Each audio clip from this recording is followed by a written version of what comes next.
Hey, bonjour Charles-Olivier, chef du Parti libertarien du Québec. Bienvenue à Actualité politique du Québec. Ben, bonjour Dominique, merci de m'accueillir justement. Hey, c'est super. Écoute, pour le besoin de la cause, parce que c'est pas tout le monde qui connaît le Parti libertarien du Québec, j'ai demandé à mon assistant que comment, tout le monde commence à connaître, là, ChatGPT, le seul que je peux me permettre en ce moment, pour me faire un petit topo, un petit résumé de ce qu'est le Parti libertarien. Tu me diras après ça si on est un petit peu dans le mille.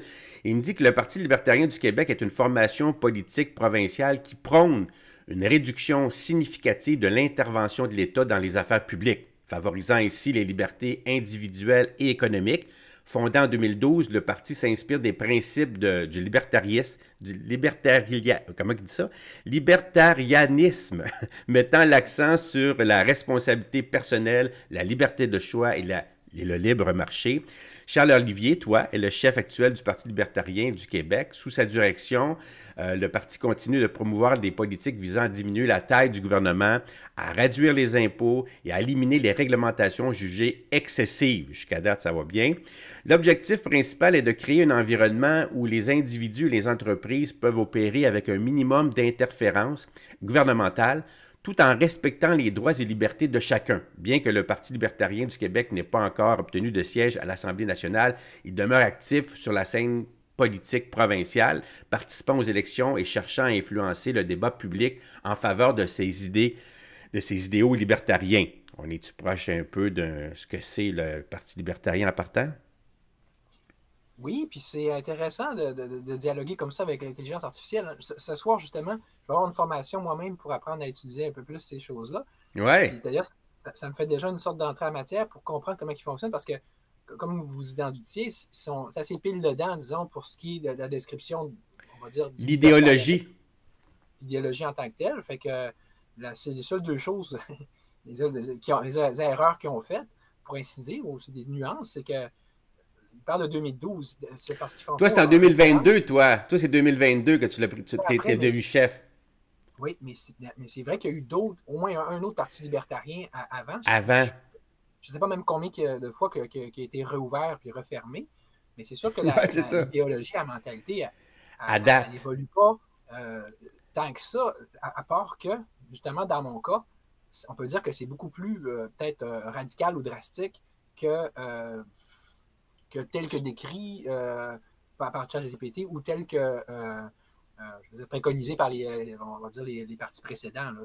Ouais. C'est un peu c'est la même chose, mais en plus, là, on va dire. OK, ouais, c'est ça. Ben, ton parcours, quand même, est assez atypique parce que si on regarde en 2011, toi, tu t'es présenté aux élections fédérales sous la bannière du Parti vert dans la circonscription de Chicoutimi-de-Fjord. Hein? En J'ai fait des bonnes 2012, recherches. ouais, en 2012, tu as été candidat indépendant aux élections provinciales dans la circonscription de Dubuque. Oui. Donc, là, tu pars du Parti vert, tu t'en vas comme indépendant. On part du fédéral au provincial. Puis, le 25 juillet 2022, là, tu as fondé le Parti libertarien, comme tu le dis dans le fond, la nouvelle bannière libertarienne du Québec, visant à offrir une alternative politique axée sur la réduction de l'intervention de l'État et la promotion des libertés individuelles. Ma première question qui me vient à l'esprit quand je regarde ton parcours, c'est qu'est-ce qui t'a poussé de passer d'un engagement avec le Parti vert à la création du Parti libertarien du Québec? Oui, c'est vrai que vous avez fait une bonne recherche, mais il vous manque en effet une couple de petites étapes. Ouais, ouais. C'est normal, c'est à ça que ça sert de De me faire rendre public un peu l'entrevue. plus aussi. C'est que en 2012, en fait, j'étais indépendant, mais j'avais vraiment tenté de faire un parti qui se serait appelé le Parti utopiste du Québec.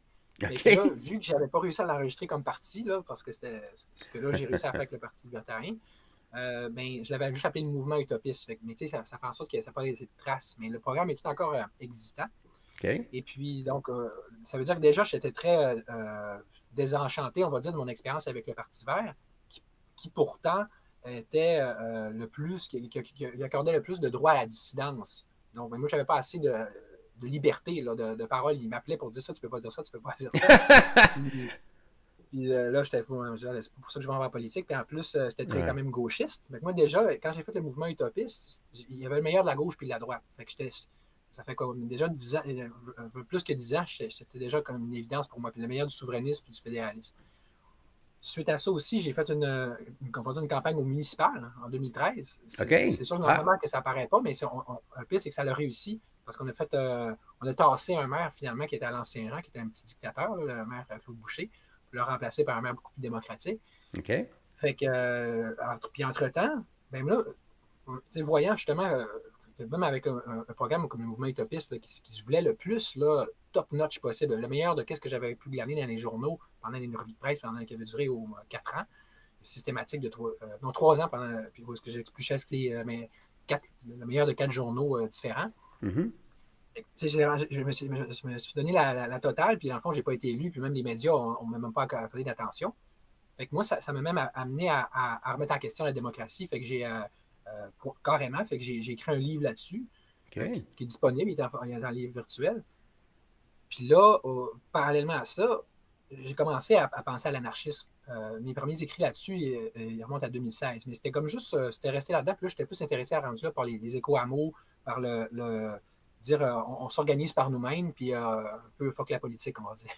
Ouais, je comprends. Puis mais là est arrivé la COVID, où est-ce que la politique nous a pris pas mal dans le détour, hein, puis nous a rappelé que si tu n'en occupes pas de la politique, c'est elle qui va s'occuper de toi. Oh, ouais.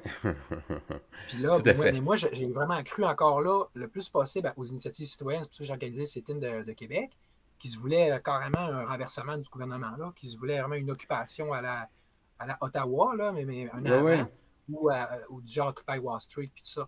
J'aurais vraiment voulu qu'on puisse, par des moyens non institutionnels, que le peuple reprenne le pouvoir. Mais voyant que là, ça non plus ne marchait pas, j'ai dit, ben là, je n'aurais pas le choix de retourner en politique. Mais pour démanteler le système pour vrai, par exemple. Ouais, c'est ça. Mais là, dis-moi donc, pourquoi tu penses qu'il y a un espace politique au Québec pour le Parti libertarien? C'est qui ta cible, là, dans le fond, là, ta priorité, l'électorat que tu cibles là, pour le Parti libertarien au Québec? C'est qui ta cible? Je dirais qu'il y en a deux, là, donc je scindrais ma réponse en deux. Premièrement, ça serait vraiment les fameux complotistes, qui sont, je veux dire, quand même ma gang, on va dire notre gang, si on peut se permettre.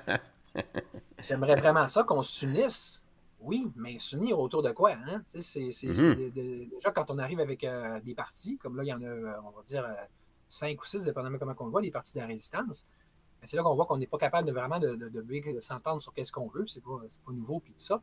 Mais c'est pour ça aussi que j'essaie de pourfendre beaucoup quelqu'un comme l'air de rien, comme Jonathan Blanchette, parce qu'il me dit, regarde, je vois que là, les gens ont tendance beaucoup à acheter leur dévolu sur lui, comme il faisait avant sur Éric Duhem. Je me dis, ben, c'est bien beau, sauf que là,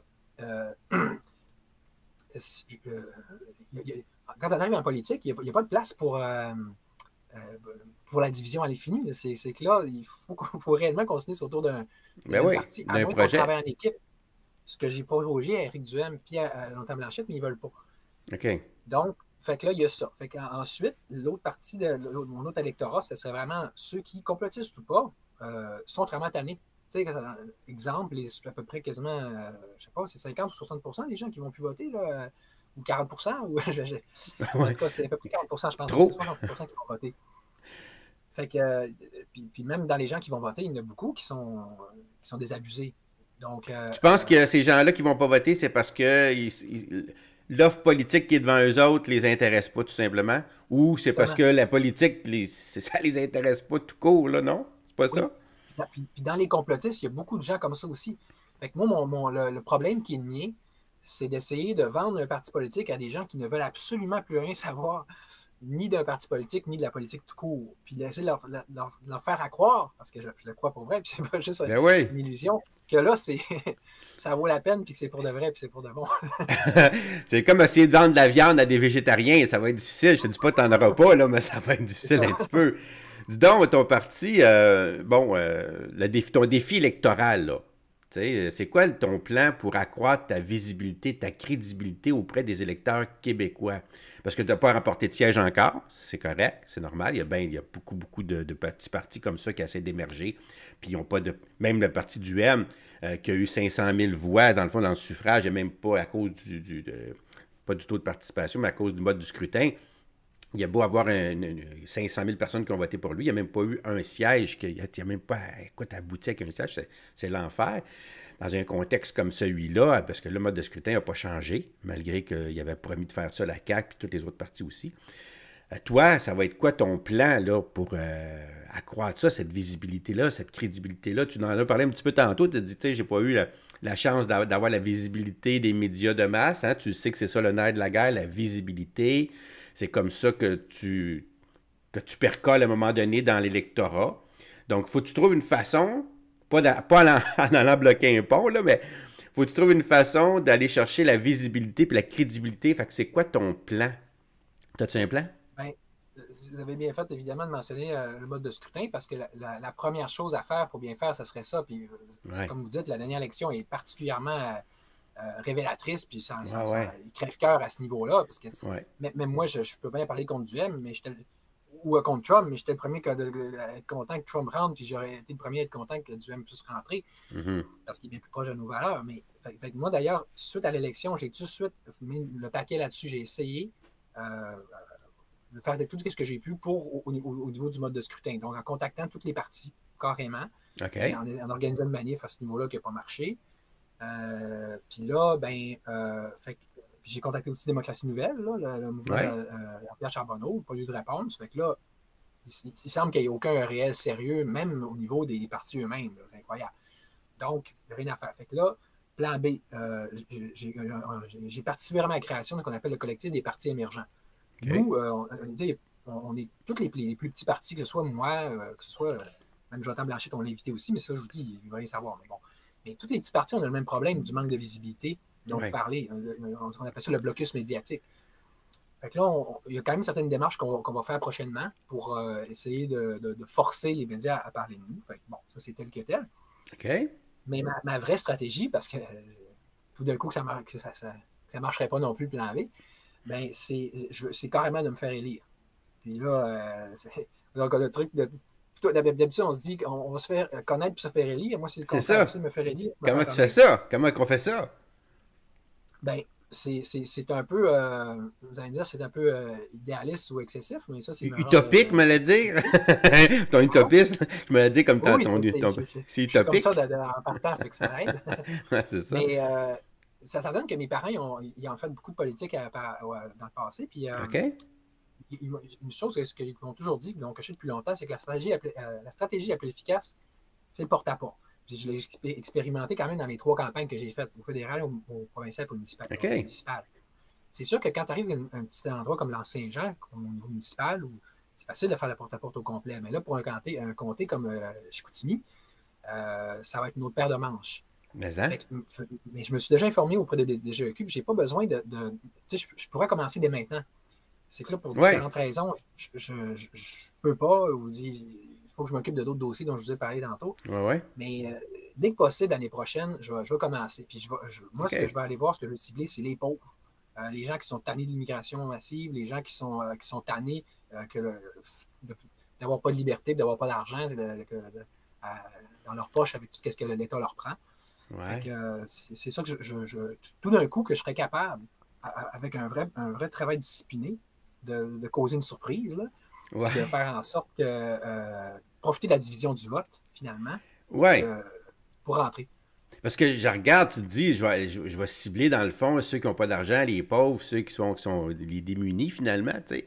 Mais quand on regarde, si on regarde les propositions du Parti libertarien, par exemple, que vous proposez une réduction drastique des impôts, comment tu vas, tu sais, puis là tu me dis, je vais aller voir les personnes qui ne payent pas d'impôts. Je veux dire, normalement, quelqu'un qui aimerait le Parti libertarien, c'est les gens riches, et c'est les gens riches là, qui payent la totale. Toi, tu viens leur promettre que tu vas réduire de façon drastique leurs impôts. Là, ça peut résonner une cloche. Quelqu'un, lui, qui a besoin de services, parce qu'il n'y a pas une scène, lui, le Parti libertarien, là, s'il comprend ce que c'est, il ne sera pas porté à voter pour toi, parce que comment tu penses, vu que dans le fond, c'est vrai que vous proposez de réduire les impôts de façon drastique, comment tu penses financer les infrastructures publiques essentielles, là, comme les routes, les écoles, les hôpitaux, après avoir justement là, coupé drastiquement dans les impôts, par exemple? Oui, tout d'abord, je commencerai par répondre à une mini-question qui est implicite à ce que vous venez de dire. Ouais, Parce que c'est vrai que c'est un paradoxe qu'il y a, surtout au Québec, dans ce que j'appelle le système socialiste québécois. C'est que là, les pauvres ouais, sont achetés, ils sont d'ailleurs tenus en laisse à cause de ça. C'est qu'on vous donne des nananes. Puis c'est vrai qu'en termes absolus, les riches auraient plus intérêt, Ben intérêt à ouais, s'intéresser c'est à ça. mon parti. Mais hein? D'ailleurs, aux États-Unis, c'est plus ça qui se passe. Mais Exact.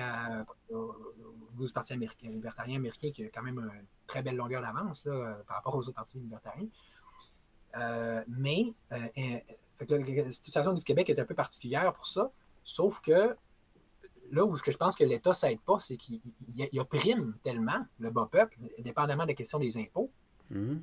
que la COVID en était un exemple majeur, mais je veux dire, n'importe quel petit entrepreneur, n'importe qui maille à partir avec le système, là, est censé avoir fait l'expérience de comment que c'est non seulement liberticide, mais étouffant. C'est pas possible de vivre, d'exister au Québec. Je pense que les pauvres sont plus souvent je veux dire, sensibilisés à ça par l'expérience, sont plus souvent écœurés pour vrai de ce que je vois. Là. Mais de toute façon, c'est une expérience à faire. C'est peut-être que ça va marcher, peut-être que ça ne va pas marcher, on va le voir. Là. Tu vas le voir. Mais sinon, pour en revenir à votre question. Ouais, comment financer les Oui, infrastructures publiques essentielles? ouais. Ben là, si j'essaie d'être vraiment concret, puis Ouais. donc réaliste, là, Ah ouais. plutôt que tout le temps faire vendre des rêves, là, Mhm. je pense que si on démantèle l'État de façon aussi complète que possible, parce que c'est réellement ça là, que Que tu, moi tu je veux faire. C'est proposes. pour ça que je vous dis que c'est plus Drastique. radical, non seulement que du M, puis etc., mais Ah que ouais, les anciens partis libertariens ici. Là. c'est ça. Fait que là, ça veut dire qu'il va falloir qu'on passe une certaine période de transition où on va devoir là, s'organiser pour vrai entre nous pour être le plus autonome possible. Fait que ça veut dire que mais sur le plan de l'énergie, là, d'aller chercher des panneaux solaires, d'aller chercher de l'autonomie alimentaire, puis tout ça, puis s'organiser de façon la plus communautaire possible, ça se fait. Puis l'affaire, c'est que on n'a probablement pas idée de tout le gaspillage d'argent qui se fait en ce moment à cause de l'État. Là. Mais si puis à cause de la structure capitaliste même, c'est que là, les avocats se prennent ça, les médecins se prennent ça. Et si on se base sur nos besoins, hein, puis c'était un peu ça le principe même du communisme au départ. Hein, le communisme aurait Ben pu oui, prendre le chemin libertaire ou il aurait pu prendre le chemin du du socialisme capitalisme. d'État. C'est ça que c'est là pour c'est ça qui a bugué. Mais si on se dit, regardez, exemple, je ne sais pas, Chicoutimi. Demain matin, là, faut qu'on s'organise.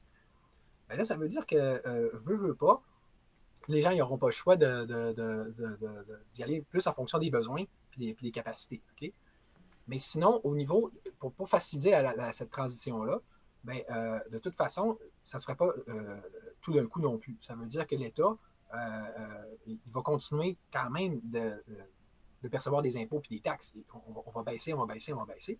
Et le système l'exemple de santé, Ouais, soit fait moi, que ça. je prévois au moins peut-être même comme au moins un 50, sinon un 100 ans, que l'État va garder la main dessus. Puis que sur la santé ou l'éducation, le principe serait très simple, puis beaucoup plus efficace qu'en ce moment. C'est-à-dire que là, on met ça, tout ça privé.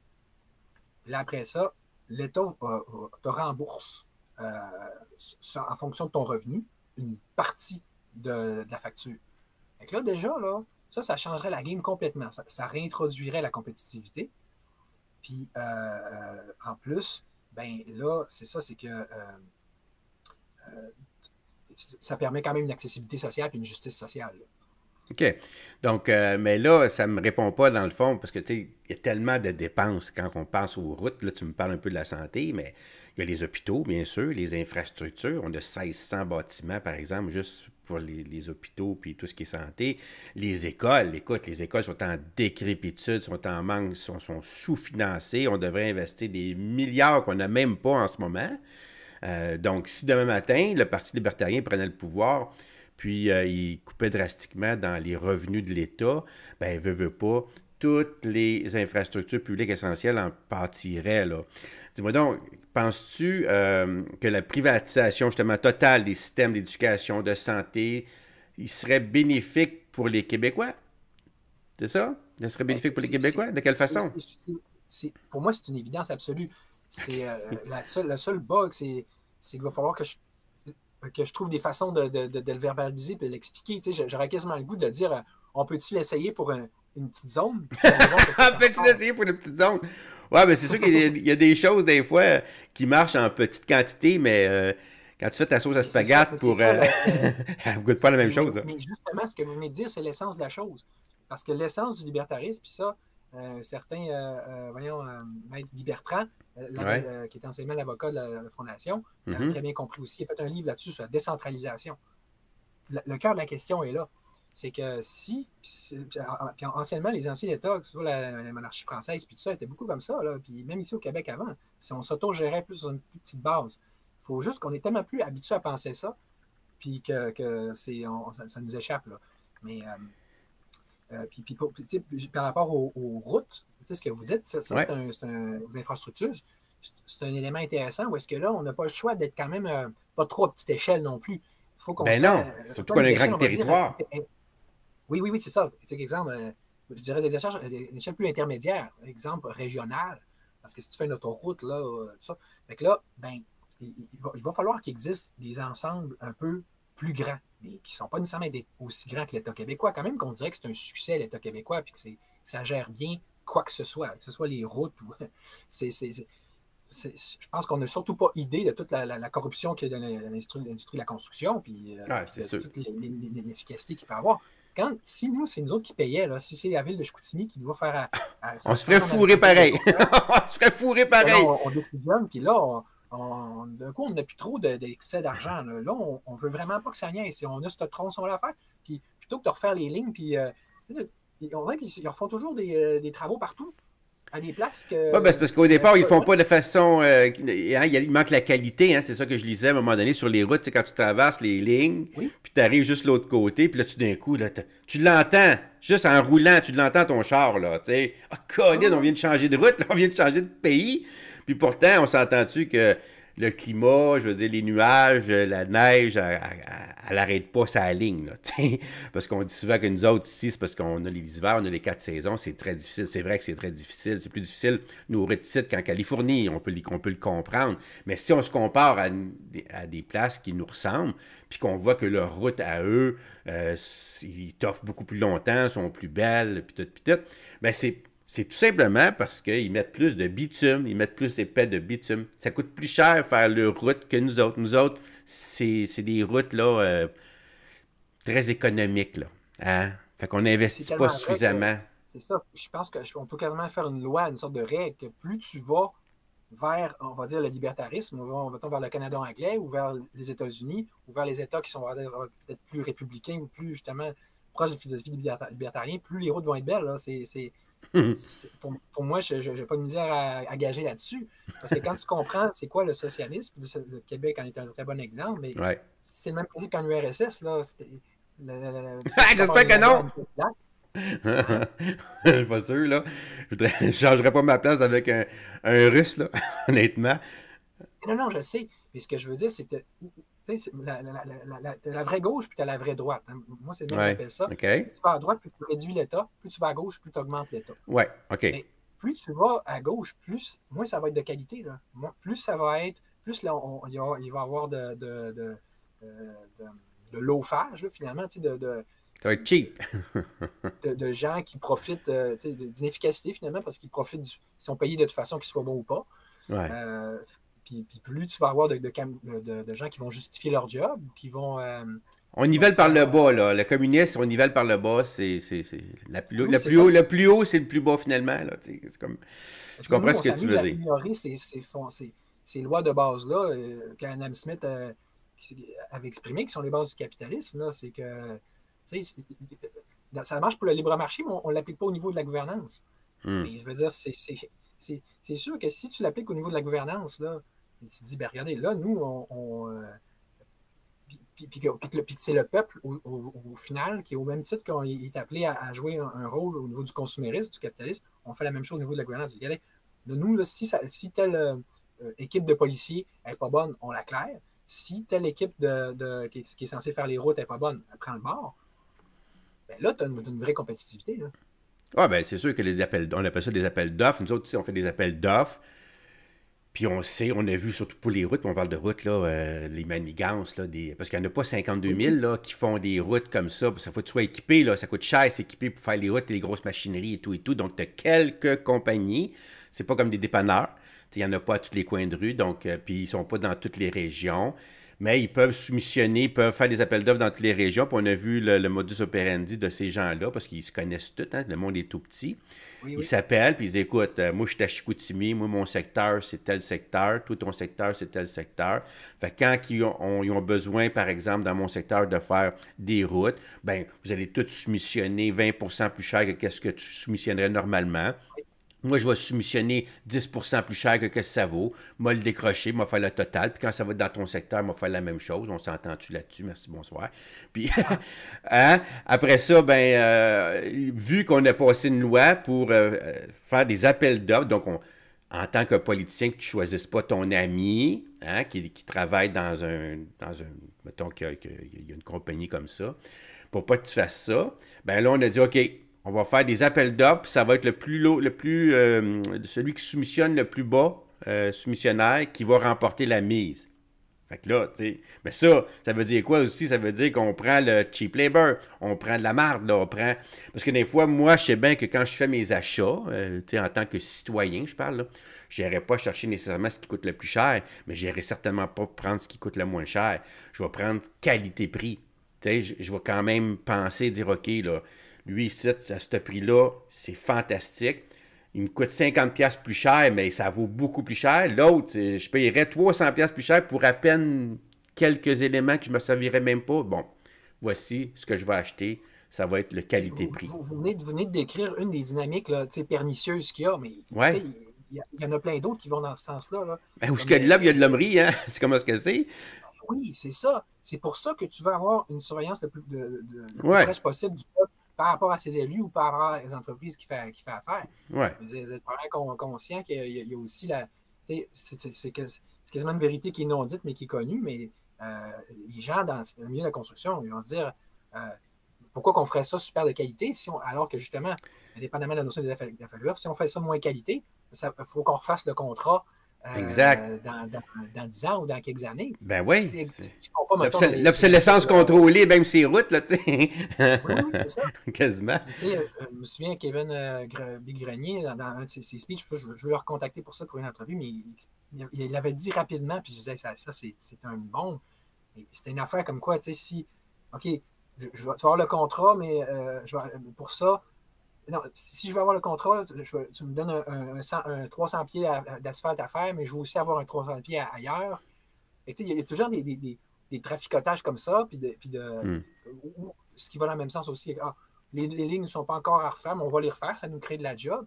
Si on additionnait tout ce gaspillage-là, ça serait hallucinant. C'est pas dur de faire mieux que ça. Là.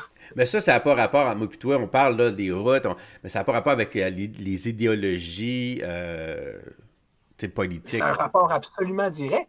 Tu penses? C'est un rapport total. Ça, ouais. c'est le fait de la gestion socialiste, de la gestion.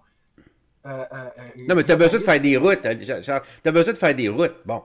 Que ce soit un communiste, que ce soit un capitaliste, que ce soit qui tu voudras, à un moment donné, c'est pas toi qui vas le faire. Là. Toi, tu vas engager quelqu'un pour le faire. Maintenant, qui tu vas choisir? Pourquoi tu vas le choisir? Bon, il y a des questions comme ça qu'on peut se poser. Mais quand le milieu, ils se mettent ensemble pour fourrer quelqu'un, je veux dire que tu sois un capitaliste ou un communiste, tu vas te faire avoir pareil, là. Pour répondre à votre question de façon imagée, mais en même temps très applicable, très simple et très concrète, là, je vais vous mettre ça super simple. Parce que moi, je veux décentraliser, vu que j'ai compris que c'est ça la solution, le plus possible. Oui, c'est ça. Donc, l'unité de base, ce serait l'éco-communauté. On va dire une communauté qui est la plus autonome possible, tant sur le plan énergétique qu'alimentaire. Et puis, qui est tellement là qu'elle n'a pas besoin le moins possible de fonctionner avec le monde extérieur. Mais imaginez-vous, mettons, qu'elle a 4 rues. Puis ça, c'est les membres de la communauté qui gèrent ça. Là. Puis vous savez comment est-ce que c'est, surtout les Québécois, on est très bons là-dedans pour faire les gérants d'estrade, puis les critiqueux, hein, puis les chialeux. Quand tu arrives dans une communauté, ça devient très utile. Là, tu peux en profiter. Fait que ça veut dire que là, s'ils n'ont rien que ça à faire, tout ce beau monde-là, de penser comment ils vont être gérés leurs 4 rues, là, puis de les observer à l'œuvre, les ouvriers, puis de regarder c'est qui les entreprises qui vont faire des appels d'offres. On s'entend-tu que ils vont être bien gérés leur rue, là. Puis si c'est pas bon une année, puis si un tel employé n'est pas bon, on va en trouver un autre, puis on va en trouver. C'est du libre marché, ça ne s'applique plus à encore là. Je vais donner un exemple. concrète. Tu vas avoir un exemple concret. Moi, j'ai bâti ma maison moi-même en 2005. OK? Donc, moi, je ne suis pas un contracteur qui va engager des personnels qui va y faire des maisons, 5, 10, 15, 20 maisons cette année, puis l'année prochaine, si t'es bon, je te garde, puis moi, toutes les maisons que je vais construire dans l'avenir, là, ça va être toi qui vas installer ma céramique, mon J-Proc, peu importe, OK? Je t'engage. Fait que là, toi, quand tu vas aller travailler, t'es bien mieux de faire la job comme il faut, parce que sinon, la prochaine maison que je vais vendre, que je vais contracter, bien, je t'engagerai pas toi, OK? Moi, en tant que constructeur unique de ma maison, le gars, là, il arrive ici, là, il me fait une job de cochon, là, puis je suis pas content, il s'en tape. Il s'en tape. T'es pas content? J'ai de l'ouvrage ailleurs plein. C'est sûr que si t'as juste 4 rues dans le monde, je suis d'accord. Mais si t'as des millions de rues, puis ce 4 rues-là, il fait chier, excuse l'expression, ben, tiens, ça sera de la garnotte, toi ici, d'organiser tous tes problèmes, moi, je m'en vais travailler ailleurs à la place. Fait qu'il y a ce côté-là aussi qui est une réalité. Je te dis ça de même. Ça revient un peu à répondre parce que ça a l'air, c'est un idéal, mais dans la pratique des choses, les personnes qu'on engage, comme la ville, si moi je t'engage pour toutes mes rues de ma ville, puis là, tout d'un coup, tu fais une rue, puis je suis pas content, puis je te le dis, t'es mieux de te reprendre, sinon tu vas débarquer, là. C'est évident. Ben, moi, ce que je dirais, c'est que c'est pas compliqué. Si on se base vraiment sur le libre marché, parce que ça serait vraiment le principe du libertarisme, là, Mhm. ou de l'anarcho-capitalisme, qui est encore plus la base de mon affaire, ben, ça veut dire que là, si je parle de communauté, il n'y a pas tout seul dans le bois nulle part. Là. Une ville, ça serait probablement une collection de petits quartiers, de petits Oui, oui, pampas. mais Ça ça, il y en deviendrait avait. le plus autonome possible, tant sur le plan de la gouvernance que sur les autres niveaux.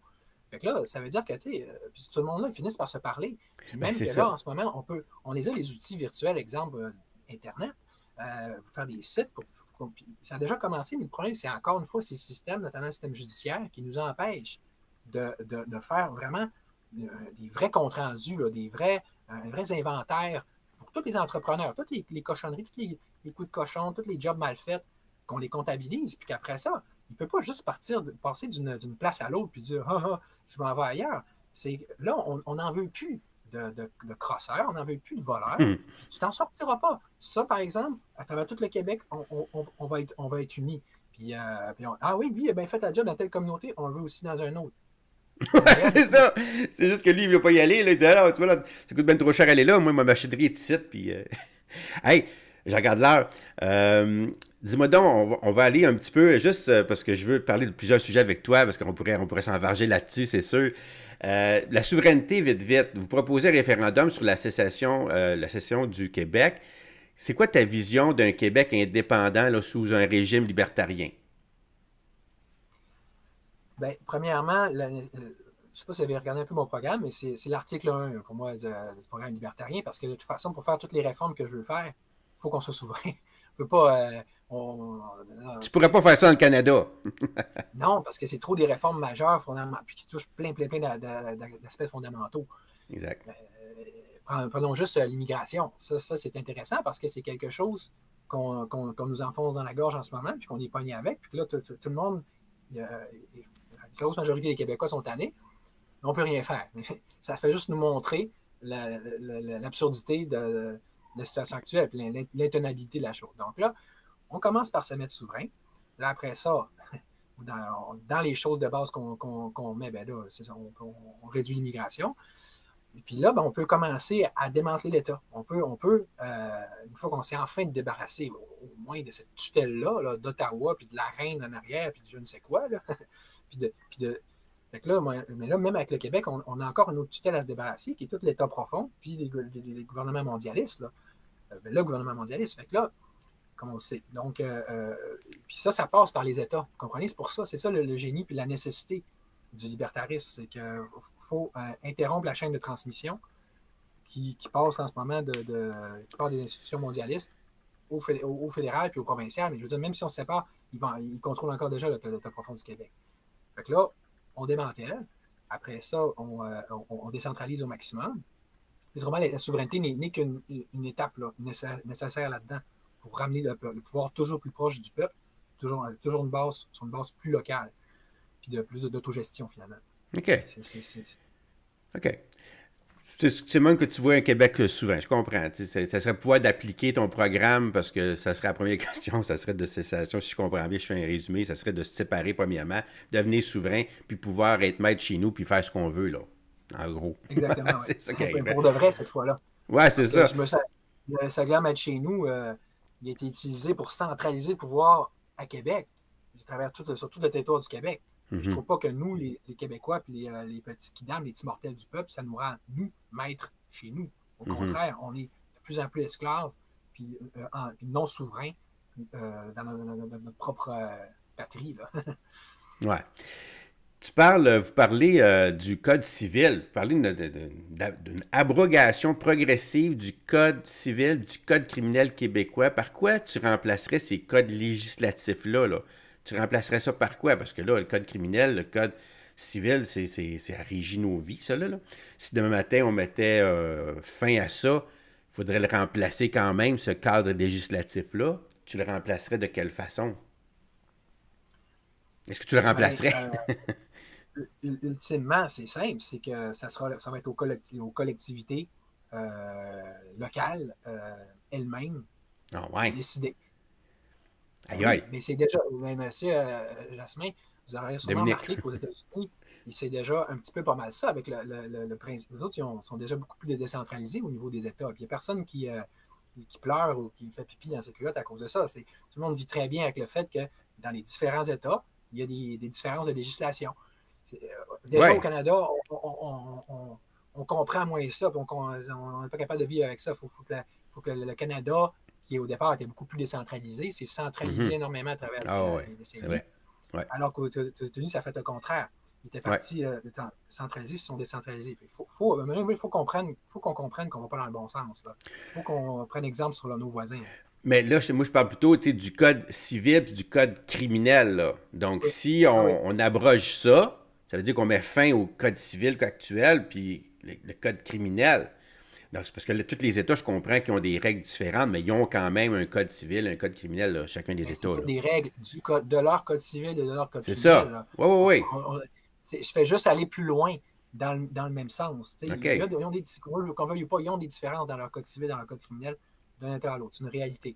Mais là, il s'agit d'extrapoler ça, d'aller plus loin dans ce sens-là, puis d'oser imaginer que oui, les Québécois, les citoyens, les humains, on est capable de s'autogérer.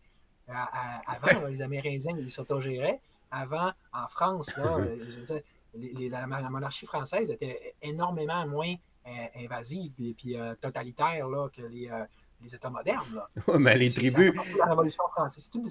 J'ai déjà tout démontré ça. C'est à partir de la Révolution française puis qu'il y a eu que là, ça s'est énormément plus centralisé puis un contrôle Oui, beaucoup plus bien, total. une Là. question de justice sociale, parce qu'à un moment donné, quand c'est le plus fort la poche qui gagne, tu sais, c'est dans une tribu, ça va être, ben, si t'es pas d'accord, je peux t'arracher la tête, puis comme ça, ça va être fini, ça va finir là, on va se battre, puis celui qui gagne, c'est lui qui gagne, c'est tout. Vous remarquez que c'était pas comme ça chez les Amérindiens. Puis ils l'ont remarqué très rapidement, les colons en venant ici, que c'était infiniment plus pacifique, infiniment plus égalitaire, puis infiniment donc moins au plus fort la poche.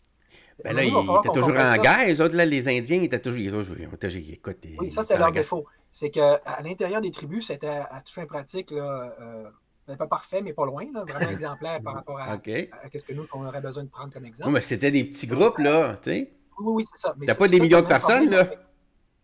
ça, c'est le vrai problème qu'il y a eu aussi avec les Grecs et avec les Celtes. C'est que, oui, c'est bien beau la décentralisation, mais à un moment donné, il faut être capable de s'unir aussi quand c'est le temps. Genre, faire face à un envahisseur. Mettons, ouais. Puis ça, il faut avouer que là, il n'y aurait pas ce problème-là ici. Puis ça, c'est une autre partie de la réponse à votre question, parce que il y a une chose que je dis que j'ai jamais dit que je voulais démanteler, puis c'est l'armée. Fait que ça, c'est une bonne nouvelle, pareil, parce que ça ferait quand même un fil conducteur, puis ça empêcherait quand même, au moins dans la période de transition qui s'en suivrait, un certain nombre d'abus, genre les plus fondamentaux. Là. Fait que mais de toute façon, il va falloir qu'on comprenne à un moment donné que le système de justice actuel, là, loin de nous protéger réellement puis de faire la job réellement, là, qui fait le contraire. J'ai commencé à le démontrer énormément. Là, il va falloir que les gens continuent de le réaliser puis de voir à quel point c'est de l'anti-justice qui se fait pour que là, on comprenne qu'on n'a pas grand-chose à perdre. Là. Qu'on serait déjà, demain matin, M. Jasmin, je vous l'affirme, qu'on serait infiniment mieux géré sur une base communautaire avec des jurys, avec des gens intègres, honnêtes, qui prennent leur gros bon sens. plutôt que de faire permettre les aberrations qu'on peut voir dans les cours de justice actuels au Québec. J'ai jamais vu autant d'aberrations, puis j'ai jamais vu un procès qui s'est fait de façon logique à date, là, personnellement. OK. Dis donc, oui, le Parti libertarien, il y a des questions controversées, hein, des propositions radicales controversées. Dis-moi ce que tu en penses. Écoute, certaines de vos idées, comme la destruction de bâtiments gouvernementaux, ont été qualifiées d'extrêmes. Hein? C'est une provocation ou c'est réellement une intention, ça? Comment tu réagis à ces critiques-là qui disent ça, là? Je l'ai-tu gardé, ça, parce que au début, j'avais dit de démolir le Parlement. Je t'arrête de vérifier mon programme en même temps. Là. La version actuelle, elle dit reconversion des actuels bâtiments gouvernementaux du Québec, puis interdiction définitive de toute présence ou d'activité politique au Parlement de Québec. Donc, c'est ça, c'est les propositions un peu trop extrêmes ou radicales. J'ai quand même déjà commencé à les adoucir un À les peu adoucir, sous OK. l'effet de commentaires comme le vôtre, ce qui prouve que je OK. suis quand même parlable et quand même capable Ben d'écouter. oui, il faut être capable de s'adapter un petit peu, là, c'est sûr. Parce que c'est Ouais. sûr que, ben, quand tu disais ça, là, tu sais, que tu vas détruire les bâtiments gouvernementaux, c'était quoi? C'était pour. C'était une façon, dans le fond, de faire réagir, là, les gens. Puis de me défouler un peu. Ils se défoulaient un peu. Mais Euh, ben, personnellement, c'est pas je ça le que tu veux ferais. Je trouve faire. que Ah ouais? j'y crois à ce genre de choses-là. Moi, je suis essentiellement un révolutionnaire, vous comprenez? Moi, je me Un retrouve anarchiste. dans. Oui, mais l'anarchie, telle qu'on la connaît, vient beaucoup de la Révolution française. Comment c'est Hmm. juste la succession. C'est d'une révolution à l'autre, prenons les quatre grandes révolutions qu'on a eues, anglaise, américaine, française, puis russe. Ben, il y a une continuité dans tout ça. C'est que là, on serait dû vraiment pour la prochaine, qui pour moi est même déjà commencé un peu avec l'élection de Javier Milei. Là. C'est l'avenir. Le libertarisme, là, c'est la prochaine étape.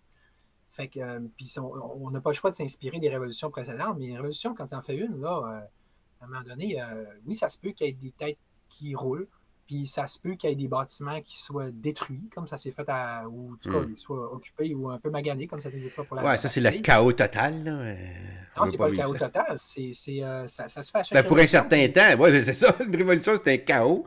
Tu sais, le Ben, chaos, c'est un là, chaos temporaire, mais Ah, ben, c'est ça, c'est sûr. Mais si on temporaire étudie dans une l'histoire, vie. quand même, qu'on dirait que c'est le chaos total qui s'en suivit dans sa chaîne de ces révolutions-là. À un moment donné, oui, sur une révolution ou une guerre, c'est le même principe. Hmm. Est-ce qu'on est des lavettes puis des lopettes qui ne sont pas capables de passer à travers un petit moment un peu plus corsé? Non, mais c'est ça. Écoutez Cœur Vaillant, écoutez n'importe quoi. Je sais on n'est pas fort au Québec, puis qu'on n'est pas, on n'a pas On de souffre pas courage. assez, je te dirais, hein? Tu sais, il y a Hein? ça aussi. Il y a le niveau d'acceptabilité à un moment donné. Tu sais, je pense au peuple français qui a coupé la tête de son roi à un moment donné, qui crevait de faim, là. Puis pas pendant Oui, 2 semaines, 3 semaines, là. Pendant là, des années, il crevait de faim, pendant qu'il y avait l'opulence là, au bord du mur, tu sais. Là, il y a une frustration qui est tellement grimpée, montée, qu'ils sont sortis avec leurs faux puis leurs machettes, puis sont venus attaquer le régime, là, pour faire une révolution. Mais on a poussé, pour que ça se fasse, il a fallu pousser le peuple à ses derniers retranchements. C'est là qu'on n'est pas, nous autres, au Québec. Je pense. Je pense que oui, c'est un peu ça. Hein? vous trouvez pas, M. Jasmin, que Dominique, appelle-moi Dominique. la seule Dominique. chose qui empêche une situation équivalente ou même encore plus grande en ce moment au Québec, Hmm? c'est la désinformation médiatique. Prenons exemple le cas du vaccin.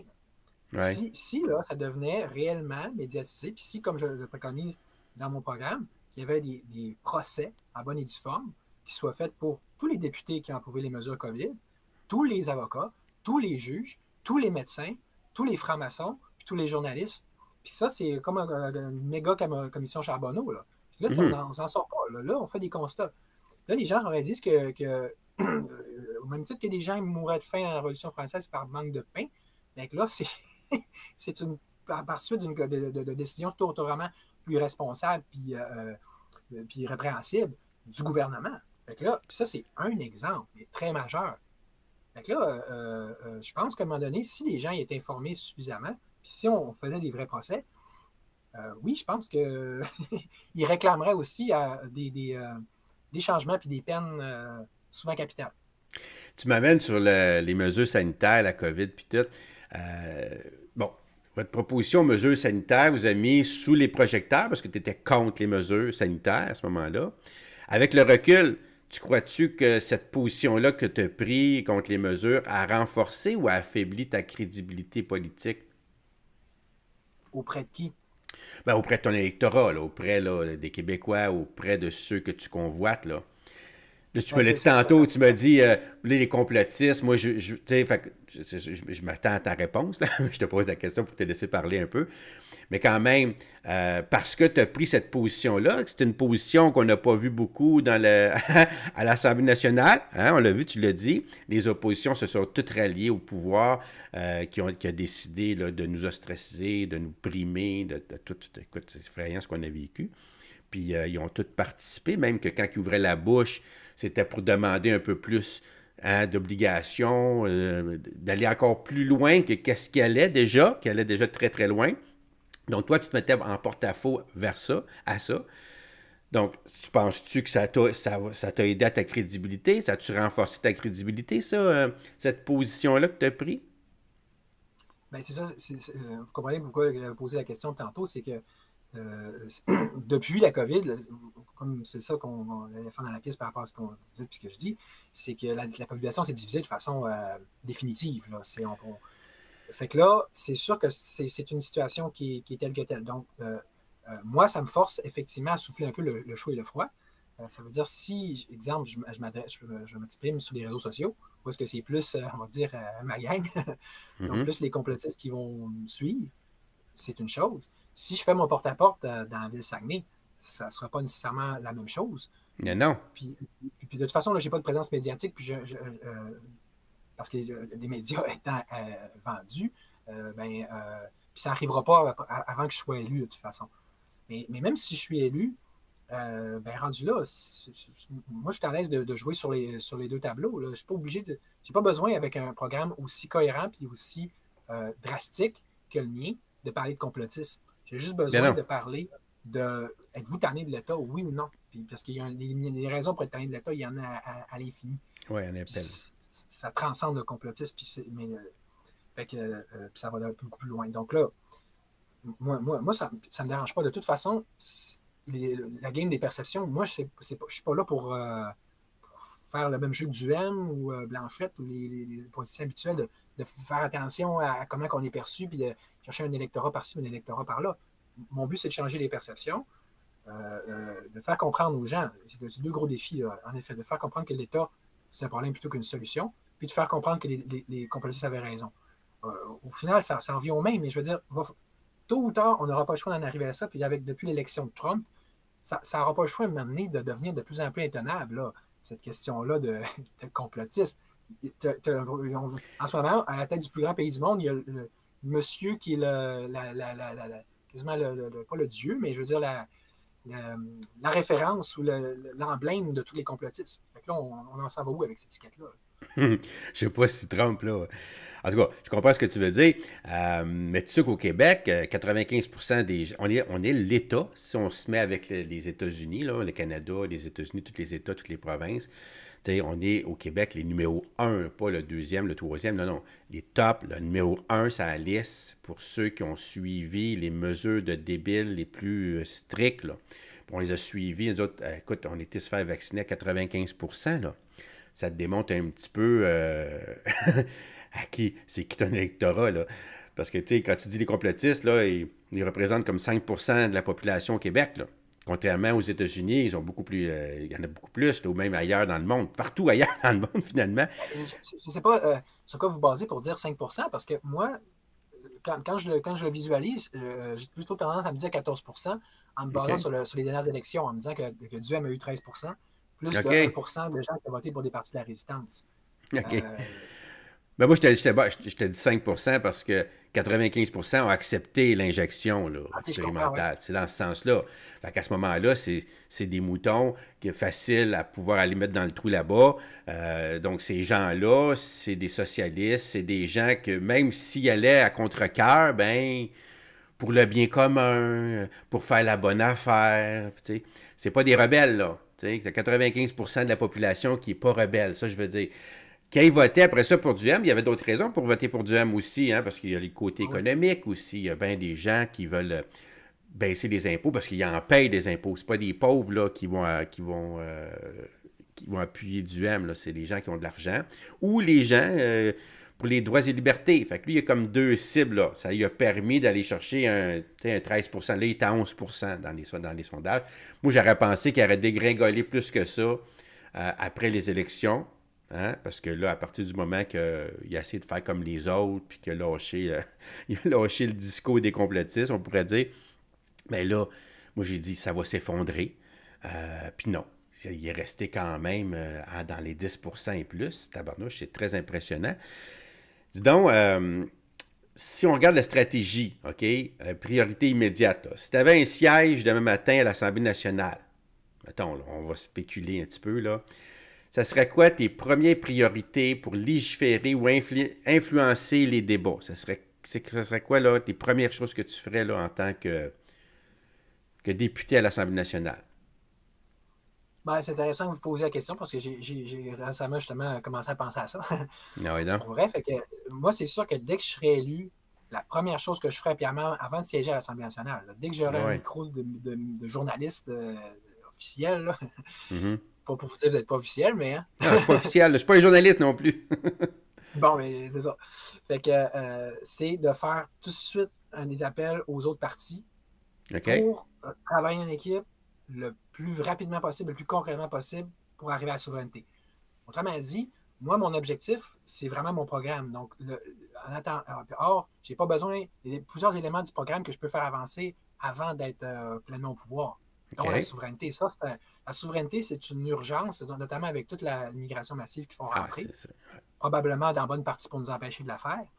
Fait que là, si c'est mini -4, là, fait que là, si les autres partis souverainistes sont tellement, je veux dire, hypocrites, puis tellement dans la duplicité pour l'électoralisme, pour pas donner suite à ça, ben, rendu là, ben là, j'ai juste après ça exploité ça pour leur montrer que c'est pas des vrais. Mais si moindre, il y en a des vrais souverainistes là, dans le PQ. Martine Ouellette, je sais qu'elle en est une. Fait que dans QS, il y a sûrement une couple de Ben oui, députés qui pourraient sont aller de supposés. l'avant. Puis dans la CAQ, il y en a aussi, après moi, qui Ouais, à un moment ouais. donné, dans ces C'est une souverainistes. coalition, hein? C'est une coalition. Donc, il y a des souverainistes et des fédéralistes dans la coalition Nuit Québec. Puis moi, que ce soit moi ou Martine Ouellette, on a la même façon de visualiser la souveraineté, c'est-à-dire avec un vote à l'Assemblée nationale, point. On n'a pas besoin de faire un référendum, on n'a pas besoin d'avoir 50%, on a besoin d'avoir L'Assemblée nationale. ben, tu sais, c'est ça, Les assez de gens sièges. à l'Assemblée nationale pour que la proposition soit acceptée. Donc ça, c'est une première chose. Après ça, si c'est fait, bon, on peut déjà commencer à travailler sur l'immigration. On peut déjà commencer à... Il y a plein de choses qu'on peut faire avant que le Parti libertarien soit élu. Puis là, une chose que j'ai rajoutée d'ailleurs ce matin, vu que moi, c'est comme ça que... Si je veux rajouter quelque chose sur le programme, je fais Vive la liberté.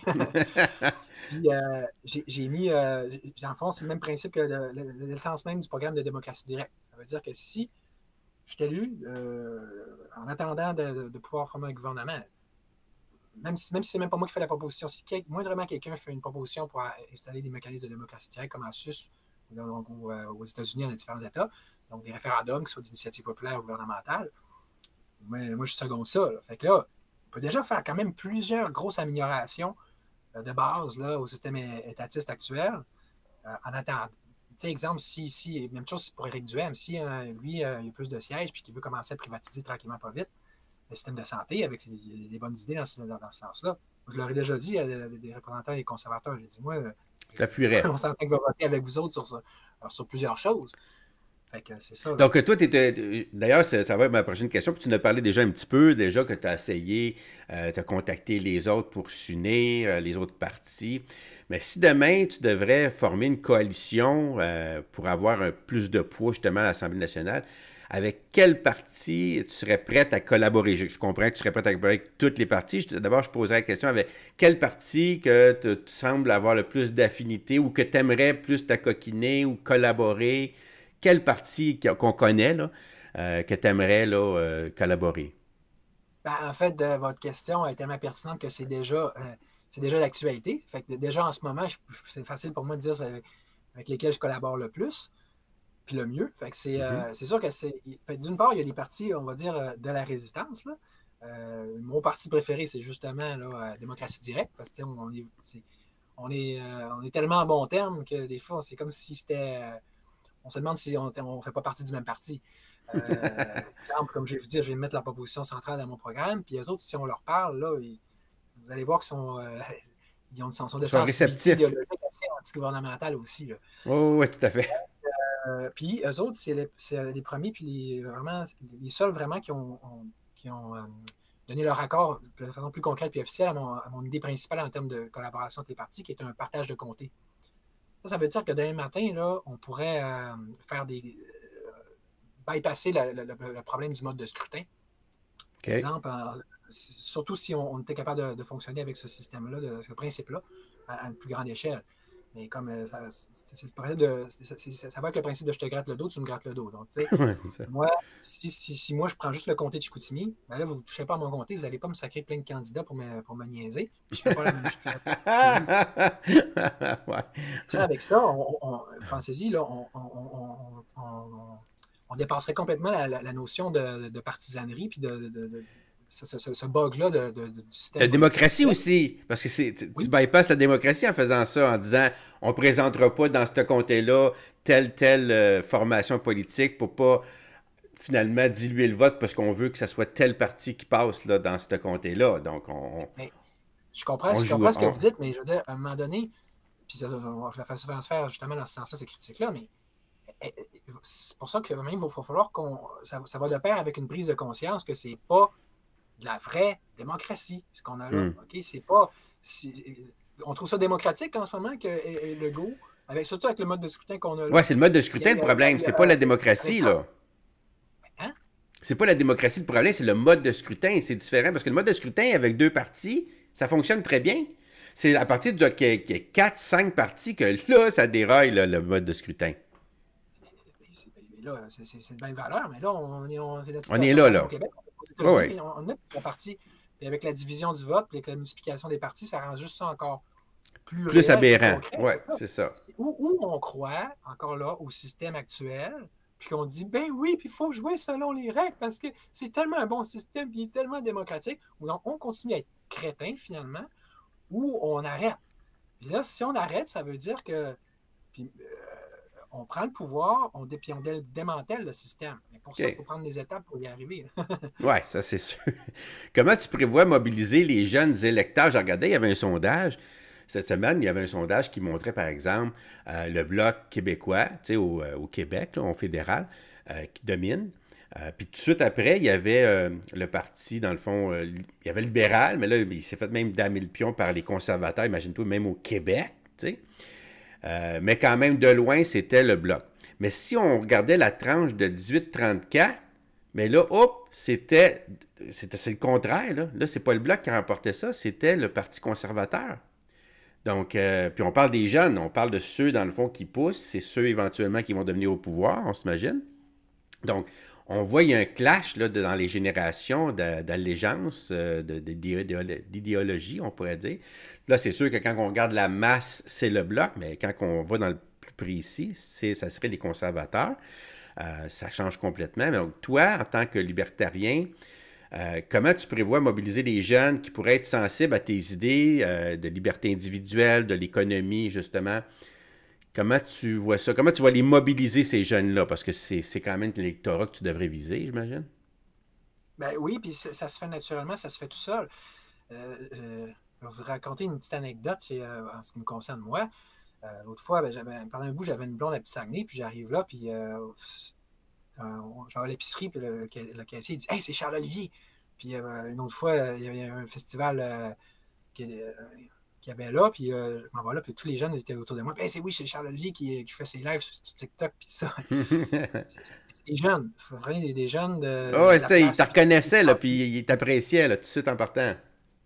Oui. Ce que ça montre, là, c'est que c'est juste que ce que vous disiez tantôt pour le conservatisme, ça a toutes les raisons puis le potentiel pour être encore plus vrai dans mon cas. C'est que les jeunes, ils ont cette sensibilité-là depuis toujours, hein, d'être plus ouvert aux idées nouvelles, puis aux idées aussi radicales.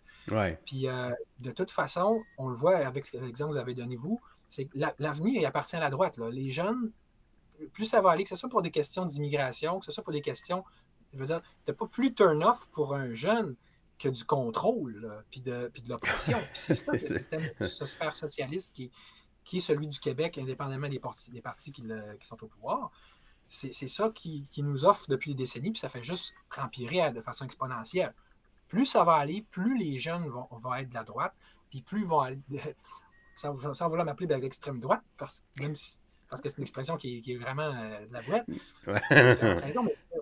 Tu peux pas être plus de droite que moi. Là. Moi, c'est la réduction de l'État Ah oui, oui. Dans sa plus pleine expression, là. C'est vraiment... Oui, c'est ça. Hum. Puis, c'est pour ça que c'est le meilleur placement que j'aurais pu faire. Là. C'est comme quand tu fais des affaires. Là. C'est un placement peut-être à long terme, mais tôt ou tard, je vous garantis, il n'y a pas d'autre chemin. Tu y crois? On va se retrouver là. Puis on va se retrouver là. Si ce n'est pas le Québec qui le comprend, ça va être d'autres pays, comme en Argentine, ils ont déjà commencé à le faire, puis je trouve que c'est un peu maladroit. Mais puis aux États-Unis, l'élection de Trump, c'est pas rien. C'est évident. Il n'y a pas d'autre chemin à un moment donné que celui que les gens réalisent que ça ne fonctionne pas. Le socialisme étatique, qui est le fruit de la dernière révolution, justement, la révolution bolchevique, ça s'est étendu à travers le monde, que ce soit par le communisme pur ou par la social-démocratie, mais il va falloir un renouveau. Là. Il va y avoir un retour du balancier, comme on dit souvent. Hein? C'est comme ça Oui, c'est ça. C'est de même dans les sociétés. On regarde l'histoire, puis on voit, là, il y a eu des moments vraiment de socialisme, puis vraiment d'extrême droite aussi. Puis là, on tend vers aller vers ça de plus en plus, parce que c'était peut-être pas tard. Dis-moi donc, si on regarde tes inspirations politiques, y a-t-il des personnalités ou des mouvements libertariens internationaux qui t'ont inspiré particulièrement? Ben là, je vais en nommer deux. Là, Ouais. c'est sûr que Javier Milei, c'est lui qui me parle le plus, qui m'inspire le plus vraiment. Là. Qui? Lui-même est très inspiré par Trump, mais il va beaucoup plus loin, puis moi, je vais plus loin que lui. mais même Trump est pour moi une inspiration. Ouais. Moi, ce que je reproche à Trump, c'est d'être un grand parleur petit faiseur, puis à la limite, pour ne pas dire un crosseur. Dans le sens que on va voir les prochaines semaines. J'en parlais avec Maléga récemment, mais j'en parlais avec plein d'autres. Je dis, OK, il va-tu les faire, ces arrestations? Moi, je ne le crois pas. Moi, je pense que c'est un arnaqueur. Mais si on prend le rêve, là, puis les propositions qu'il fait, là, tu penses que les propositions, s'ils mettaient en l'application, là, vraiment, là, le discours et l'idéologie en tant que tel est extrêmement intéressant. Mais remarque, au niveau strictement politique, au niveau environnemental, je ne suis pas d'accord avec son affaire. À plein niveau, je ne suis pas d'accord. Mais je veux dire, tout ce qui est d'être contre l'État profond, puis même, il y a plusieurs accents libertariens quand il parle de Trump. Là. Oh, ouais, c'est sûr, là. Ça n'est pas un vrai, là. Comme là, il veut éliminer là, 2000, c'est dur à imaginer, c'est comme les années-lumière. 2000 milliards, c'est comment 2000 milliards? Il veut réduire de 2000 milliards l'État. Ça, là, c'est énorme. C'est fou. Ah, je ne l'avais pas su, celle-là, mais c'est intéressant, c'est très fort. Vous voyez que Trump, c'est ça, il y a comme une succession de personnages qui sont pour moi toutes des inspirations. T'sais. Le plus intense, ça serait Milley. Après ça, tu as Trump. Puis au niveau fédéral, ici, même principe, on va dire Bernier. C'est lui qui est le plus à droite, donc il se rapproche plus de moi. Ouais. Après ça, si on continue dans l'ordre, ben, tu n'as pas Lièvre. Après ça, tu as Duhaime. C'est tous des gens pour moi qui sont des inspirations, même si je vais être les premiers à les critiquer. Mais si je les critique, c'est pour dire qu'ils vont passer loin ou qu'ils vont passer la marchandise. Même Legault, à la limite, regarde, il est dans c'est un pragmatique, comme il se dit, là. C'est ça. Mais là, c'est Duhaime qui, lui, va le reprocher d'être un traître avec raison, parce que lui, il a juste prétendu qu'il allait baisser l'État, puis il l'a juste augmenté. Mais là, rendu à Legault, on est vraiment dans la pure arnaque. Alors, c'est vrai que les politiciens, ils ont des bonnes intentions, hein, mais quand ils arrivent au pouvoir, là, la réalité les frappe de plein fouet. Je te dirais aussi, hein, parce que les besoins sont criants. Les besoins sont tellement criants. Tu sais, c'est que... Oui, vas-y. On le voit beaucoup avec. On le voit beaucoup avec Javier Milei lui-même, qui est, comme je vous dis, c'est lui qui est le plus extrême sur la scène internationale que je connais au niveau libertarien. Puis je suis surpris que là, depuis qu'il est élu, on dirait que Voilà, on n'entend pas parler, il ne va pas l'air de se passer grand-chose, il ne va pas l'air à tous les démanteler, les ministères. Là. C'est ça, exactement. Parce que quand tu viens pour le faire, là, on te met au parfum de ce que ça va coûter, pas juste au niveau financier, mais au niveau humain, au niveau de toutes nos avancées qu'on a faites. Là, on va reculer, c'est comme si tu mets fin à quelque chose là, qu'on a bâti. Là. Puis là, est-ce qu'on veut vraiment aller vers ça, tu sais? Fait que des fois, ils reculent. C'est ce qui se passe. Donc, dernière question. Même Oui. les révolutionnaires n'ont pas le choix de faire ça. Lénine Non, non, n'a pas c'est eu le choix ça. de faire ça. Mais, Robespierre n'a pas eu le choix de faire ça. Moi, je n'aurais pas le choix de faire ça aussi, je le sais. Mais raison de plus pour avoir une vision claire. Quand on sait comment que le choc de la réalité est intense, puis c'est comme un gros blob là, qui fait que ouais. tu avances dans cette vue-là, ben, tu veux d'autant plus t'armer d'une volonté, puis d'une vision, puis d'une direction qui est très claire. Là. Ouais, mais tu sais, en même temps, il faut que tu donnes, tu sais, il faut que tu dises des choses qui sont réalisables, réalistes, puis que tu as l'intention réellement de faire, pas juste d'attiser l'attention pour que là, on vote pour toi, puis tu deviennes une grande déception, parce que plus que tu promets de choses, plus que tu promets aussi d'aller loin, plus qu'on crée des attentes. Puis quand on a des Oui, attentes, c'est toujours décevant. c'est vrai, mais c'est pour ça que le cœur de la question, c'est de parler, c'est de Ouais, conscientiser, c'est ouais. de vendre mes idées comme je fais là, parce que le plus, là, on va parler, mais c'est quand même ça mon rêve, c'est quand même ça pour ça que je fais ça. Si je suis élu, là, je vais avoir Hmm. besoin que les gens soient avec moi. Le plus que les gens sont conscients que c'est ça qu'il faut, que l'État, c'est l'ennemi à battre, là. Puis que, difficile ou pas, il faut passer par là. Au même titre que c'est ça que René Lévesque essaie de faire avec la souveraineté aussi, là. Il était conscient que c'est Hmm. ça que ça prenait, mais là, on ne l'a pas fait, on a pris du retard. Il faut qu'on commence Ah par ouais. faire toute la job qui n'a pas été faite avant. Mais là, c'est toujours le même problème, c'est toujours la même solution. Il faut que le peuple apprenne à essayer d'être un peu plus intelligent, puis qu'ils comprennent qu'est-ce qui a besoin d'être fait, qu'ils comprennent c'est quoi un leader bienveillant, qui l'amène dans la bonne direction, plutôt que quelqu'un comme Jonathan Blanchette qui l'amène juste, je veux dire, qui fait l'électoralisme puis qui vend les petites idées puis les petits concepts qui vont pour l'acheter puis pour lui faire plaisir. Là. Il dit aux gens qu'est-ce qu'ils veulent entendre. Là. Il n'y a pas de vraie plateforme, il n'y a pas de vraie direction. Là. Fait que là, il faut que les gens arrêtent ça, de suivre là, un manipulateur et un démagogue à gauche, à droite, dans l'ancien système, dans la gang des complotistes. Là, on ne s'en sort pas. Là. Puis si on sait que c'est ça qu'on veut, là, puis c'est difficile, OK, on n'est pas obligé de tout faire en même temps, on peut prendre des étapes, on peut s'ajuster, on peut se parler. Moi, c'est sûr que si je t'ai lu, là, s'il y a une manif, là, je vais prendre le micro, puis même si on se fera un zoom, mais on va se parler, le peuple. Ça ne sert à rien qu'on soit en guerre continuelle. Mais il faut qu'on avance aussi. Là. Hey, dis donc, t'es le fun d'entendre. Parti libertarien dans 10 ans, mettons qu'on se projette un petit peu, euh, comment tu vois le Parti libertarien dans 10 ans, puis quel rôle, toi, espères-tu jouer dans la transformation politique du Québec, là? Moi, comme vous avez remarqué vous-même, je suis un idéaliste. Des fois, c'est bon, des fois, c'est pas bon, parce que moi-même, je me fais des attentes. Comme là, je me suis vraiment Mhm. mis en tête de me faire élire là, dans Saguenay. Là. C'est plus fort que moi, je suis rendu que j'en parlais dans mes nord hier. Plus tu en parles, plus tu te crois.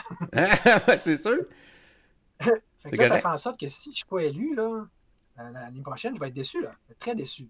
Hmm. Mais, mais c'est intéressant votre perspective de 10 ans. Ça veut dire que là, au pire, d'ici 10 ans, moi, je veux l'avoir mon siège. Puis il ne faut pas oublier que le travail de porte-à-porte que je fais là, s'il ne porte pas les fruits à cette élection-là, moi, que si je fais porte-à-porte, je prends des noms, je prends des adresses courrières, je me bâtis une base C'est électorale. sûr, exactement. Fait que Une là, moi, je coaliste, hein? veux. Tu vas bâtir ton coaliste à toi, là. Oui, c'est Parce que ça. le coaliste, je fais référence, tu le sais, au logiciel La Coalition Avenir Québec, qui a, c'est vrai que pour toutes les parties, là, mais tu sais, ils ont des logiciels qui vont, parce que quand tu fais pas ton mode de scrutin, mais quand tu fais ta liste électorale, ben là, tu appelles les citoyens, puis là, tu coches, OK, lui, il va, parce qu'on va te dire, ah, moi, je vais voter pour vous autres, inquiétez-vous pas, ou bien on va te dire, non, moi, je voterai Oui, pas pour toi. Fait du que là, toi, pointage. Ouais. du pointage, fait que là, tu vas le noter dans Oui, un logiciel, les autres, ils appellent ça la coaliste. Fait que là, quand les gens, ils viennent avec ton nom, ils tapent ça dans leur coaliste, puis ils disent, OK, lui, c'est-tu un partisan de notre parti, ou c'était un partisan d'un autre parti? Puis là, oui, ben, peut-être parce que c'était un partisan d'un autre parti, ben là, je le servirai pas ou je m'en occuperai pas ou je vais faire moins travailler pour lui vu que c'est pas un bon électeur là, tu sais, vu de même. Puis dans le fond, ben ça, on veut pas ça, parce qu'on veut que toi, si tu te fais élu, là, tu t'es élu, peu importe, là, faut que tu serves tout le monde, tu représentes 100% des gens, même si 40% ont voté pour toi, il faut que toi, tu serves les 100%, là, sans commencer à Moi, jauger, c'est là. tellement ça. Et quand je dis que je parlais avec Adam Bédard hier, lui, c'est le gars de le Tech Guide de Démocratie Directe, puis qui fait les plateformes de si un matin, les autres ils prenaient le pouvoir, pour permettre aux gens de voter par démocratie directe, là, pour faire Ah voter de ouais, façon électronique. Puis tout. ouais, c'est ça. Fait que là, moi j'ai demandé officiellement là, hier de faire, parce que si je suis élu, je veux qu'on implante ça en projet pilote, on va dire, mais on commence avec ma circonscription. Ça veut dire que moi, c'est pas des blagues, qu'est-ce que vous dites, là. C'est tellement ça que là, au niveau local, strictement, Mhm. je disais, pourquoi c'est moi qui décide? Moi, ce qui m'intéresse, ma spécialité, c'est les enjeux provinciaux à long terme. Ici, là, les gens sont bien plus qualifiés et bien plus en meilleure position que moi de savoir qu'est-ce qu'ils veulent et qu'est-ce qu'ils ont besoin. Je l'avais déjà vérifié ça à l'Ancien Jean quand j'avais fait mon porte-à-porte. Puis c'est comme ça qu'on avait réussi à renverser le maire. J'avais fait la porte-à-porte systématique. J'ai dit, qu'est-ce que vous voulez qu'il soit fait? Puis les gens ils disent, on est tanné que l'argent est tout dans le moins droit. On veut qu'ils vous fassiez route. Puis l'équipe qui est rentrée, ils ont pris les résultats de mon sondage. Fait que je le sais que c'est bon, que ça fonctionne, ça. Fait que là, moi, c'est ça qui va se passer. C'est ça que tu vois, le libertarisme et la démocratie directe, ça va ensemble. Ouais. Surtout à petite échelle. Ben, moi, je te dirais que si tu veux te faire élire, parce que je sais que c'est ça que tu veux faire, Charles, moi, je te dirais qu'il faut que tu cibles les préoccupations réelles de tes citoyens. Si tu es capable de mettre le doigt sur la douleur collective, c'est sûr qu'ils ont toutes leurs petites choses, là, ils ont toutes leurs petites demandes, mais il y a toujours un dénominateur commun. Puis ce dénominateur commun-là, si tu es capable de mettre le doigt dessus, comme Trump a fait aux États-Unis, hein, contrairement à Harris, qui a parlé, bien sûr, elle a parlé de quoi? Elle a parlé d'avortement, par exemple. Des femmes, le droit des femmes. C'est un sujet important, mais ça touche-tu 100% des gens? C'est pas 100% des gens qui vont se faire avorter dans la vie. Il y a des gens responsables aussi qui n'ont pas besoin de ça, jamais, là. Donc, ça touche une frange de la partie de la population.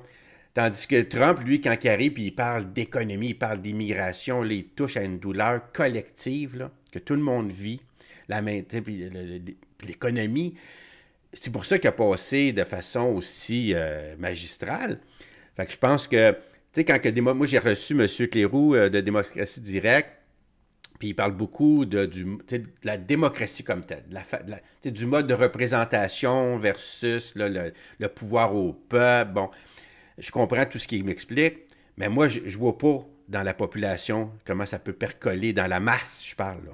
Comment ça peut intéresser le citoyen ordinaire, je parle, tu sais. C'est pas un enjeu. Moi, parle-moi de la santé, parle-moi de mon compte en banque, parle-moi, par exemple, de baisser mes impôts, puis de garder des services, ou des affaires comme ça qui m'impactent, moi, dans ma vie. Ça, hop, là, tu atteins une oreille, tu sais. Puis si je te crois, puis je pense que tes idées sont bonnes pour atteindre les objectifs que moi, j'aimerais, ben là, ça se peut fort bien que je vote pour toi. Fait que c'est pour ça que... Encore là, vous avez tellement raison que c'est des choses que j'ai déjà commencé à penser, évidemment. Ben ouais. Pas mal, en fait. Parce que l'éléphant dans la pièce, à ce niveau-là, en ce qui me concerne, c'est l'immigration. Surtout dans une région comme le Saguenay. Où est-ce que là, je parlais récemment parce que je vends des choses sur Facebook ce temps-ci, puis souvent, c'est des Africains, puis là, il dit, ah ouais, je te l'achète, tu arrives là, puis ils te répondent même pas, puis puis là, c'est une maison de chambre, puis les gens, ils disaient, nous, on commence à être tannés de l'immigration. Puis les gens en parlent ouvertement, puis dans le quotidien, je pense qu'il y a un sondage qui disait que plus de 60% des gens trouvent que ça va trop loin. Fait que là, je crois comprendre qu'ils ont déjà changé. Ils ont déjà fait une sorte ils ont fermé les vannes pour tout de suite là, de l'immigration. Ouais, un peu. Mais moi, je le sais, qu'est-ce que là, les gens, ils voudraient. Puis il n'y a aucun parti politique en ce moment qui est prêt à leur offrir ça parce qu'ils sont trop moumounes, on va dire. Ouais, c'est ça. Mais moi, je suis prêt à parler de remigration, moi. Ça veut dire de renvoyer, de réétudier les dossiers à partir de 2000. On regarde tous les gens qui sont entrés ici, on réétudie, OK. Est-ce qu'on veut finalement bel et bien les garder? Là, 2000! Hey! Ça fait 25 ans que le gars il est là, tu lui dis, j'ai regardé ça, t'es arrivé en 2001, toi? Oh mon Dieu! Puis là, ça dans nos critères qu'on a mis aujourd'hui à jour, là, en 2026, là. Ben là, toi, tu fais plus partie de la gang, là. Il faudrait que tu trouves une autre place où aller. C'est sûr qu'on va privilégier, on va étudier en premier vraiment ceux qui sont arrivés plus récemment. etc. tu sais. C'est ça, c'est une Mais, poésie. mais, mais, mais imaginez, prenons à partir de l'an 2000, ça va faire que ce soit l'école la plus extrême de gens qui sont aucunement intégrés. Là, tu sais, Ça n'a pas de bon sens. c'est de la ghettoisation, puis c'est du. Tu sais, n'importe quoi, on essaie de faire intelligemment, puis de façon humaine et responsable quand même. Surtout quand on est conscient que c'est très borderline au niveau Humain. droit et liberté, que c'est borderline au Oui. niveau idéologique. Mais ce qui est sûr et certain, c'est que ce n'est pas les gens ici qui vont être contre ça. Là. Fait que là, on retrouve une sorte Ça dépend. de dualité entre la démocratie versus ce qu'on est habitué de faire. Tu sais, en ce moment, les médias de masse, quand ils parlent, par exemple, d'immigration, ils vont tout de suite nous parler des chambres de commerce. Tu sais, des chambres de commerce qui, eux autres, sont pro-immigration, là, cheap labor, avoir de la main-d'œuvre pas chère qu'on peut exploiter. Ils se battent. Ils ont un gros lobby pour ça. Puis souvent, ben, les médias vont se servir des arguments qu'eux autres vont nous sortir pour expliquer qu'on a besoin d'immigration, puis tatati, puis tatata. Mais tu as raison que quand on va voir le simple citoyen, que lui, il engage personne, là, lui, il trouve qu'il y a trop d'immigration puis que ça le brime dans ses services. Les services qu'il n'y a C'est plus. ça. Lui, il y a moins de jobs, Pas de il y a logement. moins de logements, C'est puis il y ça. a moins de services. Ben là, hey, fait que lui, c'est une douleur, ça. Fait que, tu sais, même si les médias, ils en parlent pas trop, là, ça reste que c'est un enjeu majeur. Puis si tu tapes sur ce clou-là, tu as des chances vraiment, là. À moins que tu sois trop drastique. Parce que même si on se dit on se fait envahir, on veut pas se faire envahir, en même temps, on a un petit côté humain qui se dit. Tu sais, moi, j'ai toujours l'impression de me dire, des fois, quand je pense à ça, puis que je me dis, j'ai des portraits. Là, il y a un petit côté de moi humain qui me dit, il y a quelque chose, là, que je me mets à sa place, lui, dans son pays de marde, là, puis qui nous voit ici, là, puis il dit, hey, moi, j'aurais une perspective d'avenir, tu sais. Il pense à lui, là, on s'entend, tu sais, qui pourrait venir ici pour avoir une vraie vie. Puis quand il regarde l'état de ces lieux où skier, il voit bien qu'il n'y aura jamais, même pas une chance, même dans les 50 prochaines années, d'avoir une vie qui ressemblerait un tant soit peu à ce qu'il pourrait obtenir ici. Il est prêt à sauter dans un canot, puis ça va venir à nage jusqu'ici, tu comprends? Fait que lui, je me mets dans sa peau, puis je me dis, pauvre lui, tu sais, je me mets à sa place, puis je voudrais peut-être la même chose que lui, tu sais. Mais ça, ce que vous venez de dire là, c'est intéressant que vous le disiez parce que vous venez de dire haut et fort, là, quasiment de caractériser l'âme québécoise, là, qui est une exagération en elle-même de l'âme nord-américaine. Tu sais, si on écoute, exemple, le film Scarface, on voit que peut-être avec l'immigration cubaine, là, c'était déjà ça que les États-Unis font depuis tout le temps, là, de prendre, ah oui, on va les accueillir, puis il en a fait une force, puis c'est super, puis c'est une force l'immigration jusqu'à un certain point. Oui, jusqu'à un certain point. L'idée, là, c'est que on se fait avoir par nous-mêmes avec ça. On est tellement tout le temps en train de juste vouloir être gentil. Puis ça, c'est probablement l'héritage de notre fond chrétien. Oui, c'est vrai. Alors que l'inverse, c'est pas vrai. Moi, je suis allé en Afrique là, pendant 2 mois et demi. J'étais content d'aller là-bas, qu'ils me reçoivent. Mais mettons que j'aurais travaillé là pendant quelques années, avoir la chance de... Parce que moi, je suis réellement pas raciste. Là. C'est ça le pire. C'est important de la chose pour que... Comme vous disiez tantôt, quand il s'agit d'être humain et d'être équilibré.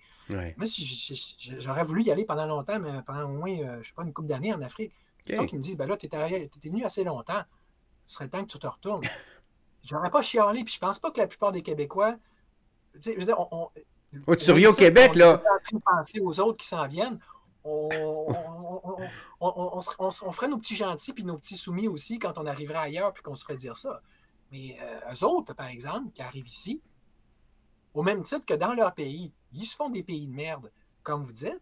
Ils arrivent ici. Il faut que ce soit eux autres qui mènent, puis c'est jamais assez à leur goût. Puis il faut qu'ils virent toutes les lois à leur avantage, puis ça chiale. Et c'est ça qu'on dit, là. C'est qu'à un moment donné, les bébés gâtés, partez. C'est pas aussi simple que ça. Non, je te suis. Hey Charles, c'était super intéressant de t'avoir à mon émission. Franchement, je te souhaite...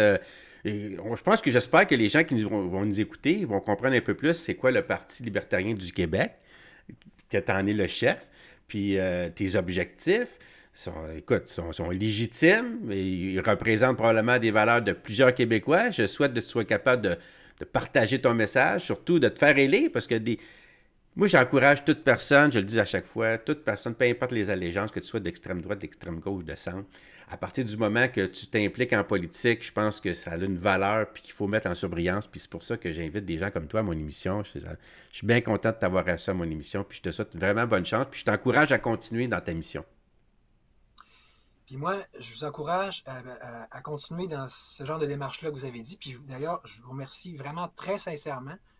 Parce que là, même, je dois avouer, j'avais eu certains doutes à votre sujet. J'avais fait part à certaines personnes dans certains contextes. Mais ce que vous venez de faire là, c'est ce qui manque le plus, non seulement dans le journalisme québécois, mais dans la résistance en particulier. Là. Puis Jean-Charles Leroux va être le premier à s'en plaindre un peu aussi que vous avez accueilli l'autre jour. C'est que comment ça se fait qu'on n'a jamais de tribune, comment ça se fait que tout le monde chiale, notamment dans la supposée résistance. Puis quand il arrive des solutions, on leur réserve le même traitement que les médias officiels. On les ignore, on fait comme s'ils n'existaient pas pour après ça continuer à chialer. Mais non, ce que vous venez de faire, c'est exactement ça qu'il faut faire. C'est ce qui est le plus important à faire au Québec en ce moment. Fait que merci, puis j'espère que d'autres vont prendre votre exemple. Hey, écoute, ça va me faire plaisir de te recevoir éventuellement pour parler de tes projets. Puis quand il va y avoir les élections, bien sûr, là, ça va me faire plaisir de t'accueillir à mon émission. Hey, bonne chance à toi. Merci, Jasmin. Bye bye. Bonne journée.